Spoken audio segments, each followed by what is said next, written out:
سنة نبينا لما قالها نبينا فاتبعوني فاتبعوني في حب الخير فاتبعوني. Alim.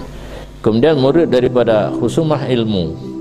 Kiban ilmiahnya dia kekhasantannya orang akhirat. Menyuhana tak beramal. Adakala keadaan seseorang itu diikapkan.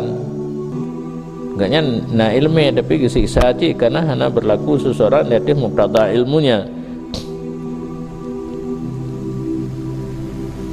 Nyawa adami biwa adamihi, dan ketiadaan wadak seseorang ilmu pada mawudhi lah.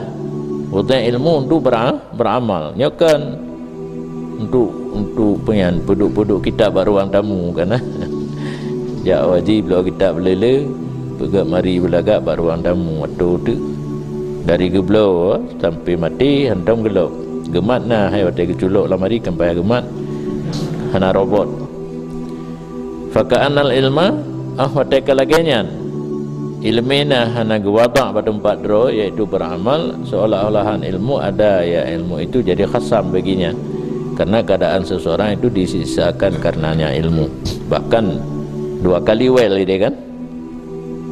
Adapun dan adakala makna khasam ilmu menjadi khasam roh kiamat. Adakala bahasa ilmu itu ada ianya ilmu jadi khasamnya pada hakikat. Ubi pujuk kurang di jam dawa dengan. Maka didakwa oleh ilmu di sisi Allah Taala dengan bahasa sungguh urang yang nak ilmiah naga amai daya ani.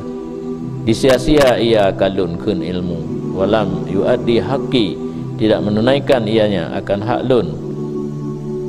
Maik je ilmu yang kepegat kekasam yang mendawa lagi karena Allah Ta'ala sanggup dada semikian kepegat lagi orang dia ilmunya yang mendawa dengan orang po ilmunya isia-sia lun hana diamai lun hana itu naik hak lun tetapi demikian tawakuf ala sam'i pegah-pegah lagi hanjir berkata perlu waju benar tak dengar contoh-contoh daripada Nabi. Karena misal demikian hanya diperdapat dengan riwayat, tidak dengan diraya. Harus nasumber.